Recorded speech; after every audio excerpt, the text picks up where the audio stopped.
यति रात परो आउँदैनन् त? आमा, ओ आमा, कता हुनुहुन्छ? ल हामी आयौं। ल भित्र आइजा, म भान्सामा छु, दुध त आउँदै, यतै आइजा। नमस्कार आमा। नमस्कार आमा, सन्चै हुनुहुन्छ? नमस्ते, ल बसौँ न यो गुन्द्रीमा। अनि आमा हजुरलाई के कस्तो छ?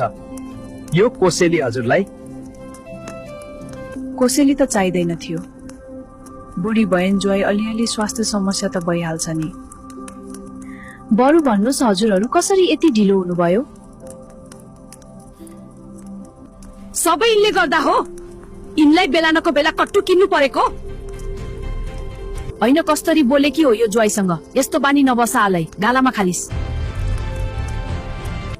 दर्शकहरूले कट्टु लगाउनु भनेर किनेको हो, ढिलो गर्छु भनेर होइन। होइन आज छोरी ज्वाई